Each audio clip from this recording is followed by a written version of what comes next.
Hello everyone, welcome back to my channel, welcome back to my new another blog. আজকের দিনটা আমার কাছে কিন্তু খুবই স্পেশাল। মানে বহুদিনের একটা ইচ্ছা, বহুদিনের স্বপ্ন আজকে আমার পূর্ণ হবে। তার জন্য আমি চলে গিয়েছিলাম কেক নিতে। তো সবাই বলেছিল যে কেক খাবে আজকে, আমার এই খুশির দিনে অন্তত সবাই একটু কেক খেয়ে আনন্দ করবে। তো তার জন্য আমি চলে গিয়েছিলাম শিলিগুড়িতে, এই রবীন্দ্রনগরের সামনে এই কেক মিও আমরে কেক নিতে। তো আমি তো এখান থেকে প্রায় কেক নিয়ে যাই, তো বারবার করে দেখছিলাম যে কোন কেকগুলো নেব।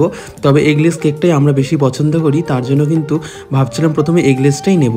তো এখান থেকে এই কেকটা আমরা পছন্দ করলাম। তো কেকটা নেওয়ার পর এখানে নামটা লিখে দিচ্ছে, মানে আমার নাম লিখছে না, আমার চ্যানেলের নাম লিখছে। তোমরা সকলেই জানো যে আমার 10,000 সাবস্ক্রাইব পূর্ণ হবে, তার জন্য কিন্তু আমি কেকটা নিতে চলে গেছি। তো কেকটা নেওয়ার সময় ভাই আবার বলছিল পেস্ট্রি খাবে, তো ওর জন্য ওখান থেকে কয়েকটা পেস্ট্রি আমরা নিয়ে নিলাম। আমরা ওখানে ওগুলো দাঁড়িয়ে দাঁড়িয়ে খেয়ে নিলাম। তো ওটা খাওয়ার পরে আমরা বাইরে বেরোলাম। এখন চলে যাব ঠাকুরের জন্য মিষ্টি কিনতে। যেহেতু আমার যা কিছু হয়েছে সব কিছুই কিন্তু ভগবানের জন্য, ভগবান ছাড়া কিন্তু কিছুই সম্ভব না। তার জন্য আমি এখানে ঠাকুরের জন্য মিষ্টি, লাড্ডু, সন্দেশ এগুলো নিয়ে নেব।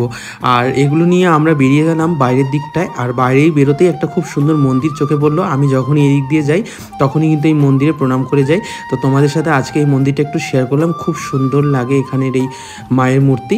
তারপরে চলে গিয়েছিলাম ভাইয়ের সাথে ভাইয়ের এক বান্ধবীর বাড়িতে, ভাইয়ের কিছু জিনিস নেওয়ার জন্য। আর ওদের বাড়িতে গেলে এই ঠাকুর ঘরটা আমাকে কেন জানি না চুম্বকের মতন আকর্ষণ করে। আমি গেলেই আগে প্রথমে এই ঠাকুর ঘরে গিয়ে প্রণাম করবো। আর ঠাকুরগুলো এতটাই সুন্দর, এতটাই সুন্দর, আমি বলে বোঝাতে পারবো না। আমার কিন্তু খুব ভালো লাগে। তো যাই হোক, বাড়িতে চলে এসেছি। এটা ছিল পরদিন সকালবেলা। সকালবেলা আমি ঘুম থেকে উঠে পুজো দিতে পারিনি। একটা ঘটনা ঘটেছে আমাদের পাড়ায়, তার জন্য কিন্তু সেটা নিয়ে খুব আপসেট ছিলাম আমরা। তো তারপরে কিছুক্ষণ পরে আমি ওখান থেকে এসে আমি স্নান করে ঠাকুর ঘরে ঢুকবো পুজো করতে।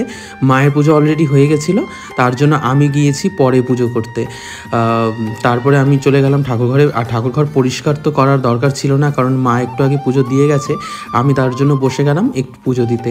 আমি আর সেভাবে কোনো পুজো দিইনি, শুধুমাত্র যা সন্দেশ মিষ্টি ওসব নিয়ে এসেছিলাম ওগুলো দিলাম। আর রোজকারের মতন ঠাকুরের পায়ে তুলসী পাতা আর তুলসী গাছে জল দিয়েই কিন্তু আমি আমার পুজোটা সম্পন্ন করলাম। তো এখানে লাড্ডু, সন্দেশ যা ছিল সবটাই আমি থালাতে রেখে দিলাম। তারপরে দিয়ে দিলাম এখানে তুলসী পাতা, কারণ তুলসী পাতা ছাড়া ভোগ নিবেদন তো করা যাবেই না। তুলসী পাতা না দিলে তো ভগবান প্রসাদও গ্রহণ করবে না। তো তুলসী পাতা কিন্তু আমাদের আগের থেকেই তোলা থাকে, কারণ গাছ থেকে তুলে তুলে নেওয়ার থেকে আগে কৌটোর মধ্যে রেখে দিলে কিন্তু অনেক দিন ভালোও থাকে এবং ভালোও লাগে।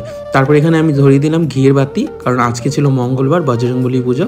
তো ঘিয়ের বাতি ধরানোর পরে আমি এখানে বজরংবলীর চালিশা পড়ে নিলাম আর বজরংবলীকে এখানে লাল সিঁদুর লাগিয়ে দিলাম। তারপরে কিন্তু করে নিলাম আমি এখানে প্রণাম। আমার পুজো কিন্তু শেষ। আর হ্যাঁ, আমি কিন্তু পুজো ঠিকঠাকভাবে করেছি। আর পরে ভিডিওগুলো করার জন্য এভাবে ধরেছি, কারণ পুজো করবো না ভিডিও করব সেগুলো কিন্তু হয় না, যে কোনো একটা ঠিকঠাকভাবে করতে হয়। আমি আগে পুজো করেছি, প্রণাম করেছি, তারপরে ভিডিও করে তোমাদের সাথে শেয়ার করছি, এটা কিন্তু পরের ধাপ। তারপরে চলে এলাম আমি মায়ের এখানে পুজো করতে। আর এই চার মা ছাড়া কিন্তু আমার জীবনে কিছুই সম্ভব হয় না, সবই কিন্তু তারাই করে। তারপরে চলে গেলাম আমি তুলসী গাছে, মানে তুলসী তলায় জল দিতে। এটা আমার রোজকার করা, এটা আমি রোজই করি। তারপরে বাইরে বেরিয়ে গিয়ে আমি তুলসী গাছে জল দিতে চলে গেলাম। আর তোমরা হয়তো ভাবছো বাইরে প্যান্ডেল কিসের, অ্যাকচুয়ালি আমাদের বাড়িতে তো ঠাকুরদা ঠাকুমার মৃত্যুবার্ষিকী উপলক্ষে পদাবলী কীর্তন হয়, তার জন্য কিন্তু প্যান্ডেলটা করা হয়েছে। এটা হবে 19 তারিখ এবং 20 তারিখ, দুদিনই কিন্তু আমাদের বাড়িতে এই অনুষ্ঠানটা হবে। তো তারপরে এখানে আমি তুলসী গাছে জল দিয়ে তুলসী গাছে আরতি করে মহাদেবের মাথায় জল ঢাললাম। তারপরে চলে আসলো আমার সেই স্বপ্ন পূরণের সময়, স্বপ্ন পূরণের দিন। আজকে আমার তোমাদের সকলের ভালোবাসা এবং তোমাদের সকলের আশীর্বাদ দিয়ে 10,000 সাবস্ক্রাইব পূর্ণ হবে। বহু রাত জাগা, বহু অনেক কিছু, মানে অনেক কষ্ট করে, অনেক কষ্ট আমার জীবনে আছে এই ইউটিউব জীবনে আসা নিয়ে।